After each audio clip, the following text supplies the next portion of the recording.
Hi, everyone, and welcome to the Coastal Conservancy's latest funding webinar. First, I'd like to introduce the Coastal Conservancy staff on this webinar today. I'm Evan Borgnes-Sloan, Deputy Executive Officer. We also have Trish Chapman, the Central Coast Regional Manager, and Megan Cooper, the South Coast Regional Manager. We will be providing this presentation, but during the presentation, please feel free to enter any questions you have in the chat. Kara Kemmler, the Deputy Regional Manager for the South Coast, will be monitoring the chat and helping us respond to questions. We should have enough time at the end to cover everybody's questions. If you have technical difficulties, we also have Marilyn Lotta, Project Manager in the Bay Program, here to monitor the chat, and she will try to help you. So today we will be talking about the Coastal Conservancy's funding allocation from the 2020 known as Proposition 4. We will then explain the grant application process and how to work with us to apply for funding for projects that fit within the Conservancy's objectives. We are not going to be covering the Explore the Coast or Coastal Stories grant programs today. Those programs have annual requests for proposals or RFPs separate from the general rolling grant application process at the Conservancy, and there are resources and recorded webinars on our website to learn more about Explore the Coast and Coastal Stories.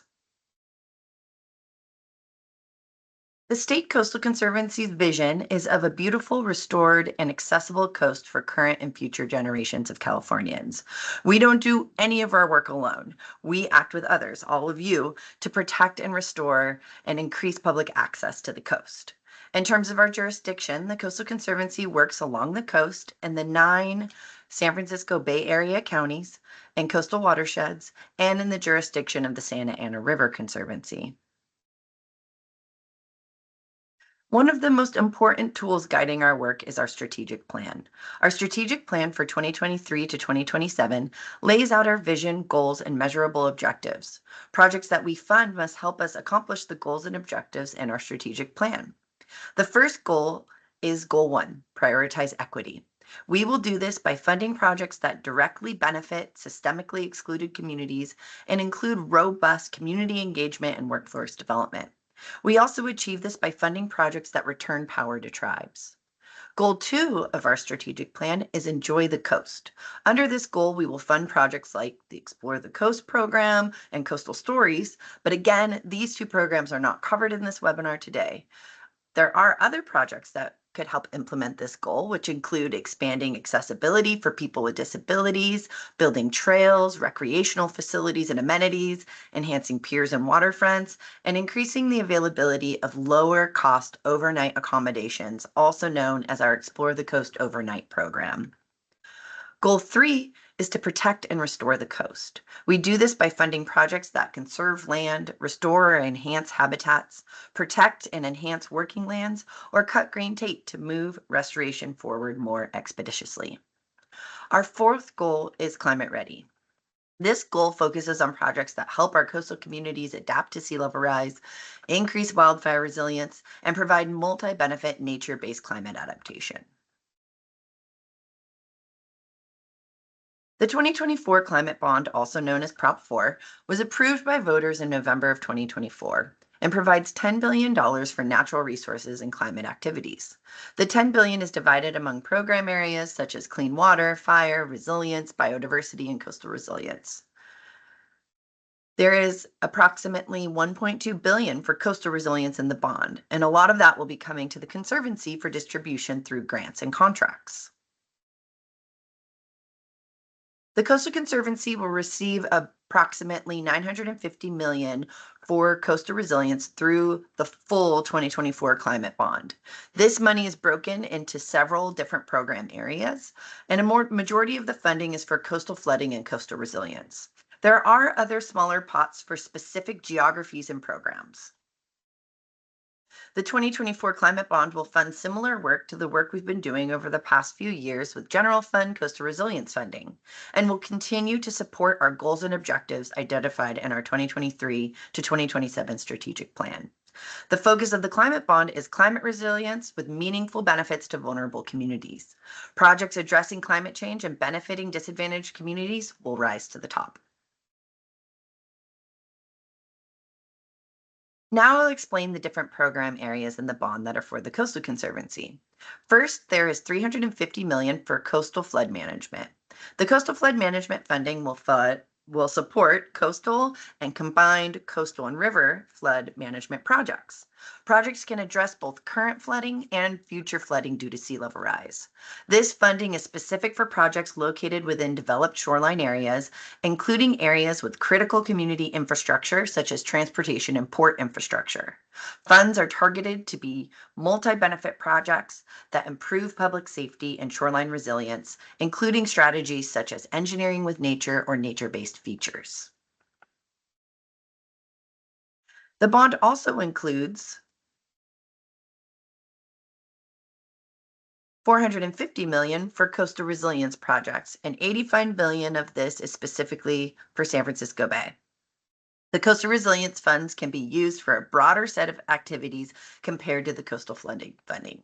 The coastal resilience funds are for projects that protect, restore, and increase the resilience of beaches, bays, coastal dunes, wetlands, coastal forests, watersheds, trails, and public access facilities.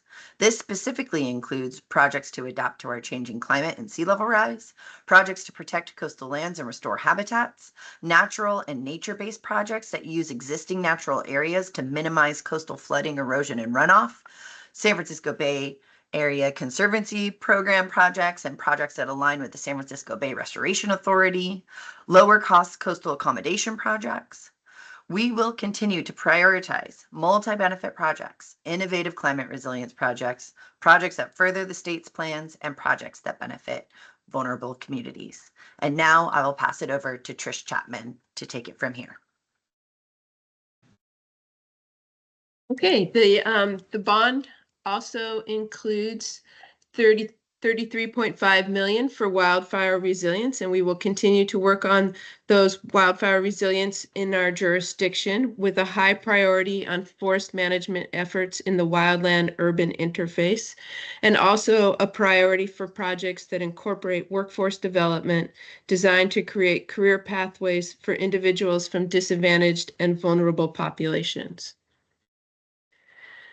The climate bond also requires that 40% of the funding must provide meaningful and direct benefits to disadvantaged communities, and 10% of those funds must provide benefits to severely disadvantaged communities.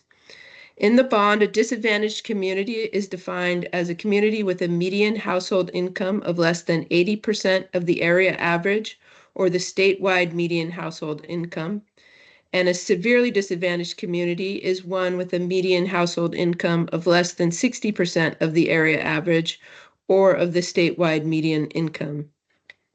A vulnerable population is defined in the bond as a subgroup of population within a region or community that faces disproportionately heightened risk or increased sensitivity to impacts of climate change and that lacks adequate resources to cope with, adapt to, or recover from such impacts.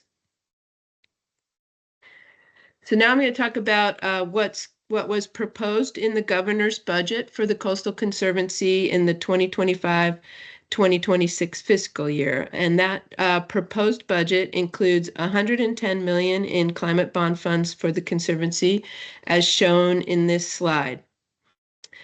We expect to get climate bond funds annually in the budget over the next 5 to 10 years. And this rollout will allow us to provide sustained support for communities as they plan and implement projects to address climate change.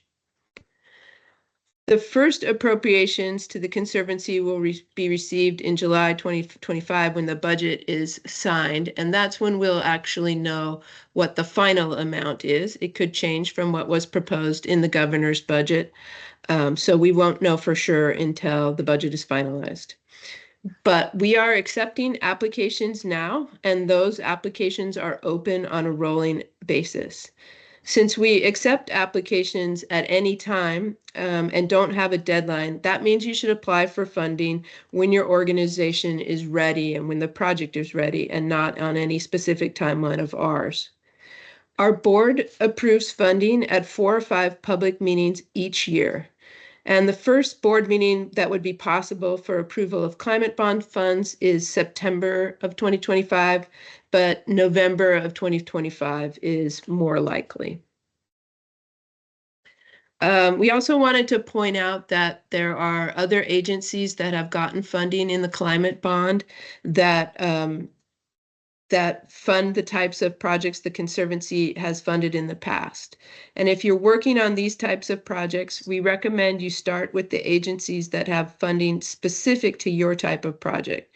And specifically, the climate bond allocates approximately approximately $1 billion to the Wildlife Conservation Board to support both 30 by 30 projects and wildlife crossing projects. There's also $180 million to the California Natural Resources Agency for urban greening projects, tribal nature-based solutions program, and education facilities. And the Ocean Protection Council has received $210 million in the bond for sea level rise and climate resilience. And we are coordinating with other CNRA agencies to ensure we are selecting projects and distributing bond dollars in a coordinated, strategic, and transparent fashion.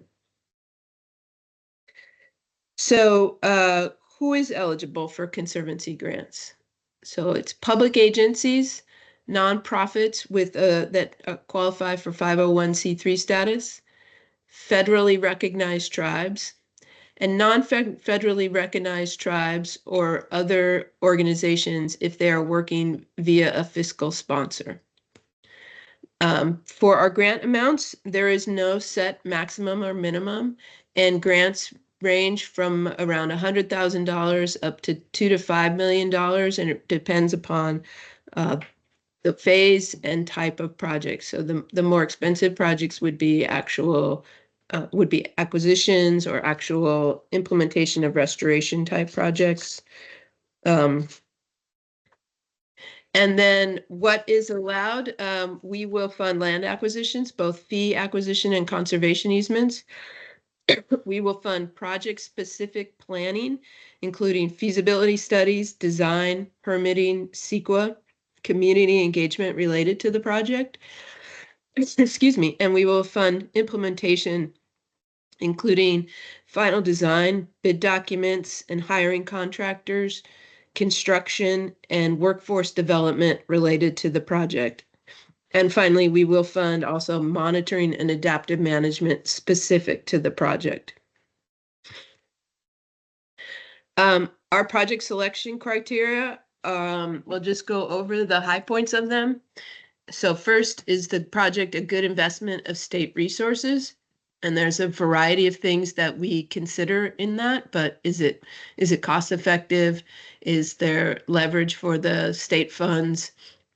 Are there multiple benefits? Does it help accomplish our strategic plan in a meaningful way? Does the project include a serious effort to engage tribes? Will the benefits be sustainable or resilient over the project lifespan? And does the project deliver multiple benefits and significant positive impact? And was the project planned with meaningful community engagement, or will it be if it hasn't been planned yet? And is there broad community support for the project? And now I'm going to hand it off to Megan Cooper. Thanks, Trish. On the next slide, I'm going to start. Could we move to the next slide? Thank you so much. On this slide, now I'm going to start talking a little bit about the application process for Coastal Conservancy funds. First, as Trish mentioned, we accept applications on what is called a rolling basis, which means you can submit your application at any time. You do not need to wait for a request for proposals. Okay, so our application is a two-step process. The first step is to submit a pre-application. We will review your application to determine project eligibility and funding availability within 60 days. This shorter pre-application form is designed to be more straightforward to complete, to share high-level information on the proposed project, and to save you time in confirming whether a project is a good fit before spending the time developing a full application. If needed, applicants can request a technical assistance consultation with staff prior to submitting a pre-application. So this could be a simple email contact to the regional manager where your project is located, or Conservancy staff with a short elevator pitch of your project idea, or you could request to schedule a meeting to discuss your project details. And this can be beneficial if you have questions about project eligibility. So next, if the pre-application, oops, sorry, back to the previous slide, just my next bullet. If the pre-application meets the Conservancy's eligibility criteria and there is available Conservancy funding for the project, and we determine that the project will be competitive based on our project selection criteria, you will be invited to submit a full application. At this stage, Conservancy staff will provide you feedback on your project that will help you develop your application to meet our goals and objectives in our project selection criteria. So you will then submit your application on your own timeline. There is no deadline for your application. The sooner you get your application in, the sooner we consider your project for funding. Once your full application is submitted, again, we will respond to you within 60 days to let you know whether or not a grant award will be recommended. And then the final step is if we are going to recommend your project for funding, we will present the grant proposal at a public board meeting where our board will vote on the grant. Next slide. We have a number of resources for you to help clarify the application process and to streamline the steps for applying for grants. Our aim here is to help make the process as easy and efficient for you all as possible. We are committed to increasing the reach and accessibility of our grants, and we want to further engage with local communities and to support community-led efforts. So key resources that you will find on our website include our grant application guide, which is a complete set of instructions that I'll go over a little bit more in a minute, our pre-application and full application templates, and our technical assistance webpage, which has links to lots of resources like webinars on how to write a successful application, information you will need to know to manage your grant if you receive one, and tips on meaningful engagement, workforce development, and more. I also want to let you know that we have a grantee manual on our website. This provides very detailed information of how our grants work. And you don't need to read all of this at the application stage, but there may be specific issues in there that you want to figure out before you apply for the Coastal Conservancy for a grant. And of course, as I mentioned, additionally, Coastal Conservancy staff is available for you to give you feedback on your project ideas and to help you develop your project. So please do not hesitate to reach out to us at any time. Next slide. As I mentioned, we have a grant application guide on our website. This application guide provides step-by-step instructions on how to complete a pre or a full application for the Coastal Conservancy. This guide includes a full overview of our grant programs, all the application steps, the templates that you will need to use for your application, a checklist to help you make sure that all required information is included, guidance on how to develop budgets and tasks, including eligible costs, and many additional resources to help make your application successful. This application guide goes through each question in the application and provides suggestions and guidance and tips for how best to answer each question. Also, be sure to dive into our strategic plan and our project selection criteria, because these documents are what we will use to rank your proposal and determine if we will recommend funding. I just want to emphasize again, please use this guide because it will save you a lot of time in making your application more competitive. Next slide. Prior to preparing an application, there are some key grant requirements to be aware of, such as the Coastal Conservancy's grants are reimbursable grants. That means you do the work first, and then you will submit an invoice to the Coastal Conservancy. All grants must be authorized by the Conservancy Board. Please remember that we only have 4 or 5 meetings each year, so you have to build that into your schedule to allow time for that process. After board authorization, a grant agreement will be signed between the Conservancy and the grantee. You will need a resolution from your governing board, either your city council or your nonprofit board, to accept the grant and sign the grant agreement.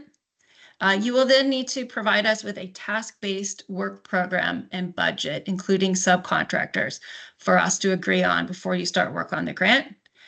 You will need to provide $1 to $2 million insurance coverage. And then just to be aware, you can't start work on your grant or billing to your grant until you have signed the agreement with the Coastal Conservancy and all of the preconditions of the grant have been approved. Next slide.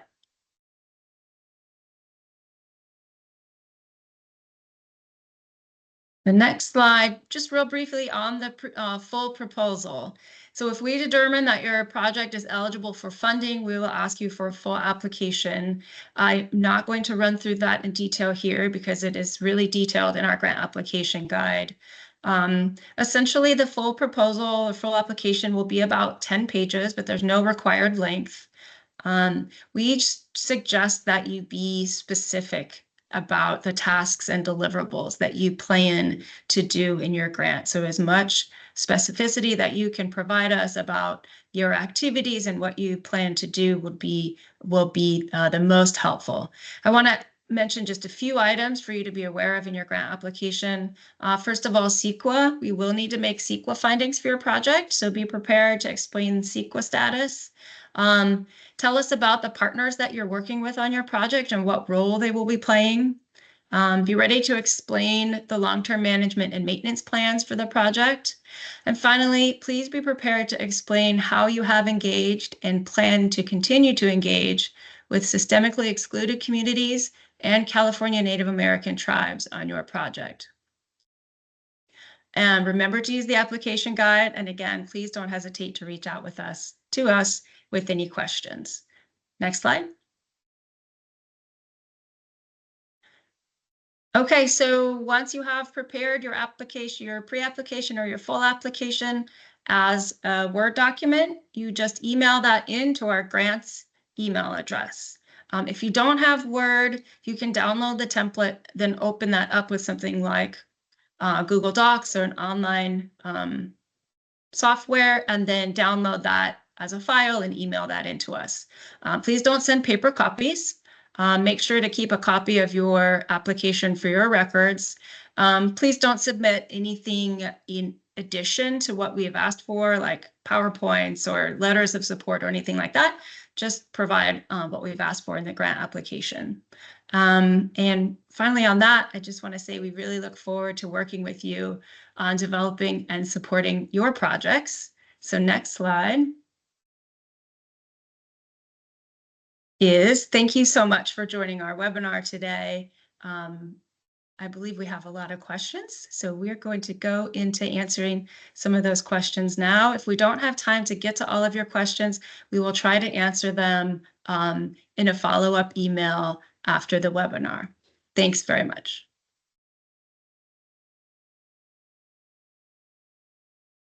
Great. Well, we have a lot of good questions in the Q&A. Some of the common questions are around our jurisdiction, what qualifies as coastal. So if we could just clarify jurisdiction, which Amy helped answer in the chat, which is correct, but maybe not everyone saw it, which is our jurisdiction is along the California coast, including the coastal watersheds and the 9 Bay Area counties. And then another question, someone asked about application. I think we covered that pretty well. So if anybody has any clarifying questions, please add to the Q&A section. Another common question is about clarification around non-federal recognized tribes and how they can apply. Can public universities co-apply with tribal organizations, and what is a fiscal sponsor? Do you want to help with that one, Megan? Like clarifying all who the eligible grantees would be, and then for those who aren't eligible, how they could use a fiscal sponsor to apply. Sure. So non-federally recognized tribes, essentially working with a partner, would be eligible to apply. So a nonprofit partner that perhaps was created by a non-federally recognized tribe to be a funding partner, or a fiscal sponsor would be a nonprofit agency, typically who provides sort of administrative services to smaller nonprofits and is an eligible 501c3 to receive funding, and they can also help with submitting invoices and do administrative work like that, would be considered a fiscal sponsor. And then I heard you say working with a university as well. Yeah, absolutely. Universities are eligible applicants as well. So a tribe partnering with the university and receiving funding through the university via the Coastal Conservancy grant would absolutely be eligible. So there's lots of ways that a non-federally recognized tribe could partner with an eligible grantee to receive funding.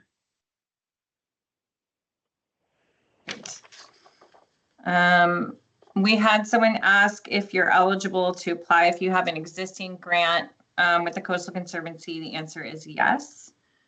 And a question about which state agency to apply to if you meet most requirements.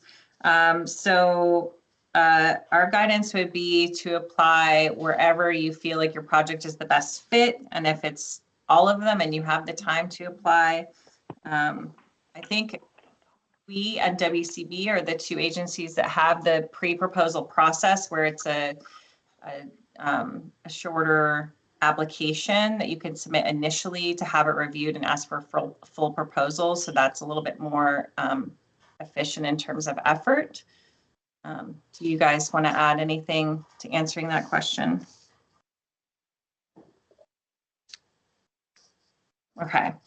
Someone asked about timing of submittal.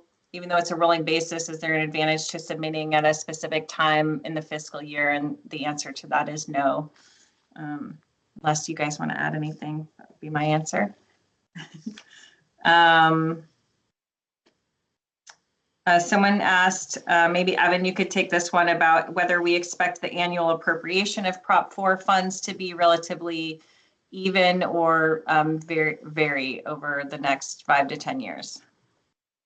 Yeah, we're basing, we work with others to inform that rollout plan, and we're really basing it on the need and the phasing of our projects that we've been working on. So it could fluctuate from year to year based on need. Okay, and then we had a question about non-infrastructure projects such as beach cleanups, activities like that are not eligible for bond funds. Generally, it needs to be a capital project where it's resulting in a project on the ground.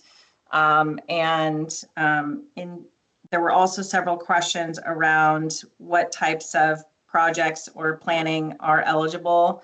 And planning and design and implementation are all eligible activities and for all of the categories.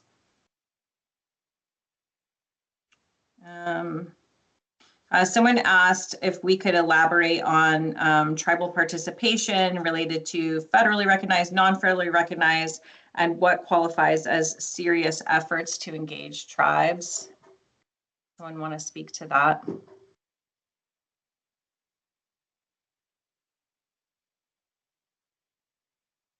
I could jump in unless somebody else wants to. I think we answered the question about non-federally recognized tribes. Sorry, this one's more about tribal engagement, to clarify. Yeah, I was sort of trying to figure out how to answer that. I think this might be a good question to reach out individually. You can reach out to me or anyone on this webinar afterward.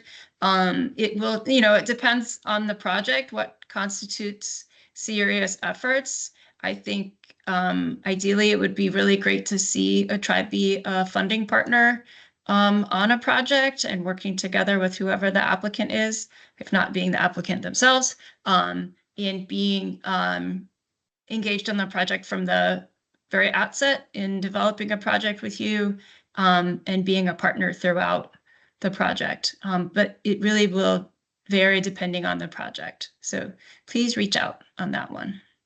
I also put in the chat, just copied and pasted from our project selection criteria. We have some sub bullets within there under meaningful engagement with tribes that are some good examples.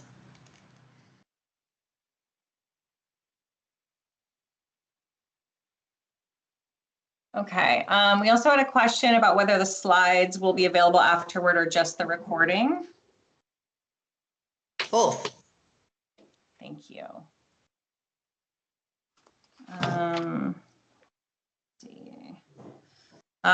We had a question about what we expect in terms of staff time as proportion to the grant. And I would just say staff time is eligible. We also allow indirect costs. The specifics of that are found in the grantee resources page that I think Megan's slides directed you to. It gives more information on that, but staff time is eligible and it's really determined by the need that the grantee identifies in order to carry out the project.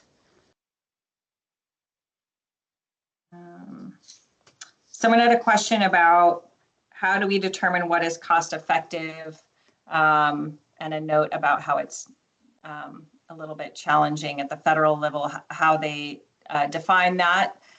Does someone want to speak to how we judge what is a cost effective? I think Trish's slide talked about being a good investment of state funds. Trish, do you want to take that one? Sure, I'll take that. Well, there's a couple different ways. One, we fund a lot of projects, so we know we have things to compare to. And if your project is much more expensive, we'll generally ask why. And sometimes there's reasons for that, and sometimes budgets can be tightened up. Also with construction projects, especially expensive construction projects, we'd like to see when there's peer review or a value engineering potentially of the cost, which can help confirm that the the costs are what they are. And cost effective doesn't mean cheap. It means you gotta it'll cost what it needs to, but not sort of bloated above that.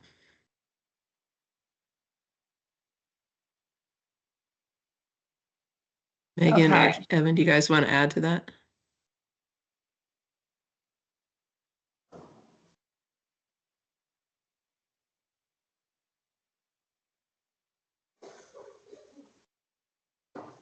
Okay, there's a question. I'm not sure what it means. Are there any funds ring fenced for San Diego Bay? Megan, do you know that question is referring to? We do not have any specific allocations for San Diego Bay in proposition form, if that's what that means. Okay, feel free to add back again if we missed that. Yes, if you submit an application now, the funding is not available until the fall. but we're taking applications now so that we can review them and ask for full applications and prepare them for the fall meetings, which we prepare the staff recommendation at least a couple of months in advance, and we would be reviewing the application and working with grantees on details before then. So we definitely will welcome applications now, even though they won't be heard until at least the fall.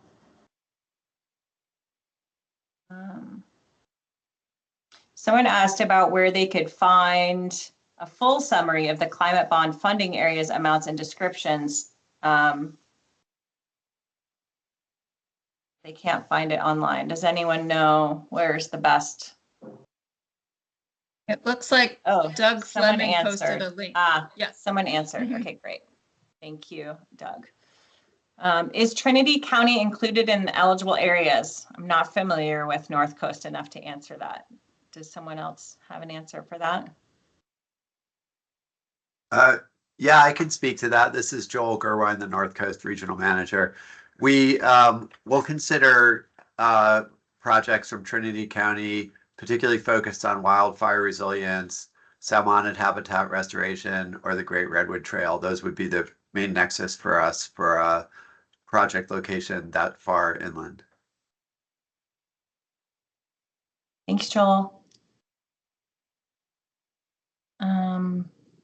There's a question about the rolling application process may disproportionately benefit more resource counties and communities that have the staff support to apply.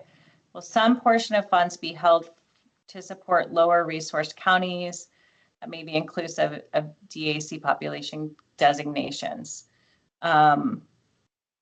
So I think we stated the minimum of the funding that has to go to DACs and SDACs for Prop 4, but is there more detail that anyone would like to add to that answer about funds supporting lower resource counties? He's raising his hand. Let's see. I can unmute him so he can clarify. Marilyn, can you unmute David Reed? Or David, if you can unmute yourself. Sure, just a second.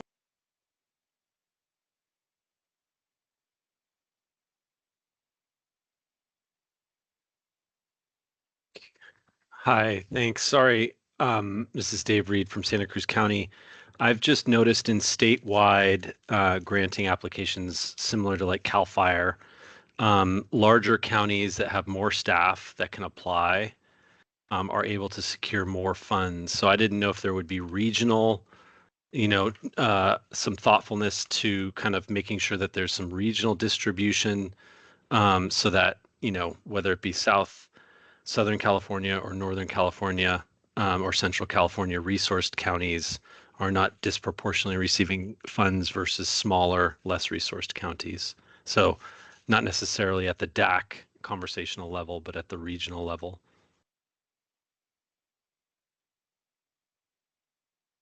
Thank you. Do you want to respond, Trish? Or should I?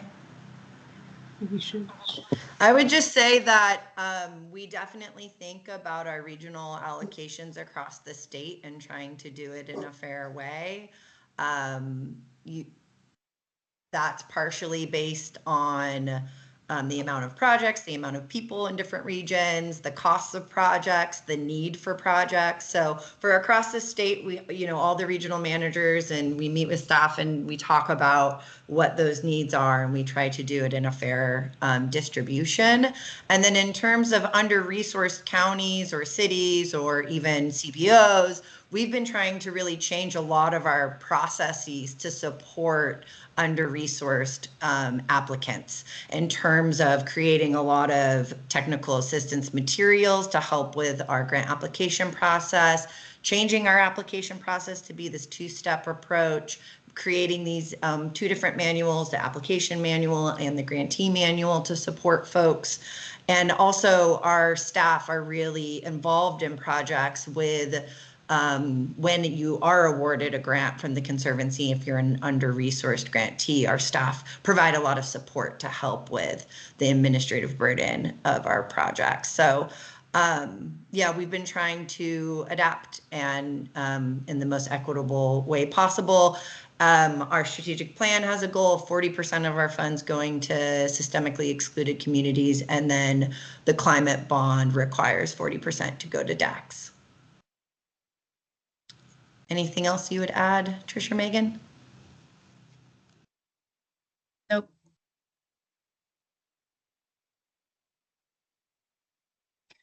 Kara, I wanted to jump in with one question I see in the Q&A. Is that okay? Yep. Are programs that take underserved youth to the coast for educational and recreational visits eligible? I just want to direct that person to our Explore the Coast program. So this Proposition 4 funding program wouldn't be the right fit for funding for programs such as the one you mentioned, but we definitely fund projects like that here at the Coastal Conservancy. Please go to our website and see our Explore the Coast funding program. Okay, we have several questions around advance payments, flexibility and overhead as allowed in the bond, and then questions about withholding. Someone want to take that one, how that all works? I can do those. Or do you want to, Evan? Okay. I think I'm going to go backwards. So withholding, we are on the cusp within probably the next month of having it rolled out of changing our policy. So we will no longer withhold money in an ongoing way with the project, but we will withhold the last 5% up to $100,000 until all the final deliverables have been submitted and the project is ready to close out from our perspective. So not quite there, but we have made the decision and we will be rolling that out soon. So in terms of indirect costs, we will continue to allow that up to 20% of a grant can be, or your indirect costs can be up to 20% of the grant costs. We expect project partners to have a properly calculated indirect rate that they can defend if the project gets audited. This has been an issue with grantees in the past where their indirect rate could not be defended and they were, they owed the state money. So, but we don't know anything about calculating indirect rates. So our policy is up to 20% of the total grant amount. So depending on how you calculate your indirect rate, that the rate can be very different. And then the last advanced payments, we are actually, I'm going to have Evan answer advanced payments. Yeah, I'm happy to answer that. I'll also just chime in about the indirect cost rate. So Proposition 4 laid out 4 options for grantees and their indirect cost rate, and we are coordinating with CNRA and other CNRA agencies to understand how to implement that. So that is a little bit to be determined, but I know a lot of folks are wondering about their federally negotiated rate as that is allowed in Prop 4. So we will provide guidance soon on that. For advance payment, we, Proposition 4 specifically allows advance payment. There is a caveat that we as a state agency cannot provide advance payments to other state agencies using bond funds. So with the climate bond funds, we won't be able to advance to other state agencies. But if you are a local or a nonprofit or a federally recognized tribe, at this point, we can advance if there's a justifiable reason, a cash flow issue. We have a brand new process that we developed to get requests to become a part of our advance payment, to get accepted, to invoice us for those, and how to document it. I would say some of the new changes is that you need to have an interest-bearing account that you hold the advance payments in, and you're required to use and track and document that interest. So that's a new change according to our new policies. And yeah, we're happy to help you determine if you're eligible for that program. There is a caveat that we can also advance to local agencies using the climate bond. If it's some of our other funding, there's a pilot program that is sunsetting that we may no longer be able to do that. But because Prop 4 has advanced payment language in it, we will be able to do advanced payments to local agencies, federally recognized tribes, and nonprofits if there's a need.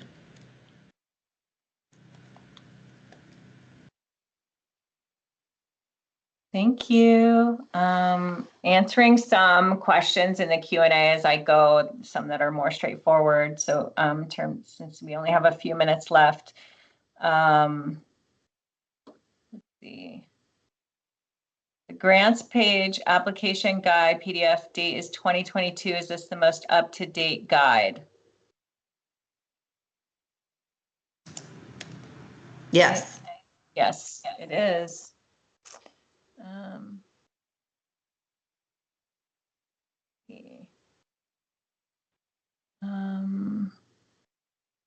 Got some new ones. Advance payments, yeah, we answered that. Marilyn posted in the chat up to 15%. We talked about overhead. Non-infrastructure projects, we talked about neighborhood scale plans. Not sure what that means. So planning is eligible, if that's what that question means. Somebody asked about monitoring. I answered that in the Q&A. Are prescribed burns, cultural burns, approved projects? That type of activity is eligible under the wildfire resilience category. Wait, Kara, can we back up to the question about neighborhood scale plans? Yeah. And that we do not usually fund that type of planning. That's sort of like at a neighborhood where we fund specific projects, planning for specific projects. So the question specifically says, I don't know if you can see it, would non-infrastructure projects for coastal resilience be eligible, such as neighborhood scale plans addressing sea level rise?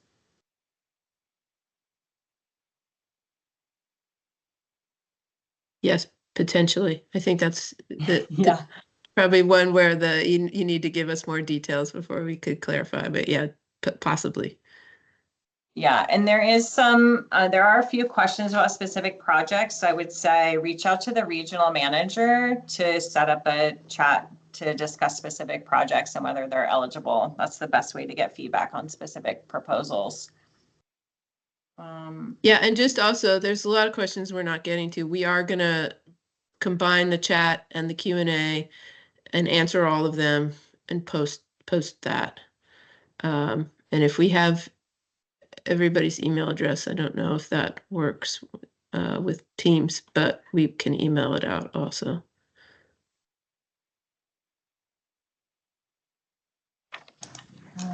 And people asked about match, and we don't have required match. I answered that a little more fully in the Q&A. Is there, oh yeah, you talked about indirect costs. Yep, I think we got most of the questions. Okay, great. Well, as Trish mentioned, we're going to download all of the chat and the Q&A, and we're going to be posting our responses on our website along with the slides and the recording. So thank you everyone for joining us. Really appreciate you taking the time, and hopefully we'll be able to work with you soon. Bye, everybody. Thanks, guys. Really informative. Appreciate it. Thank you.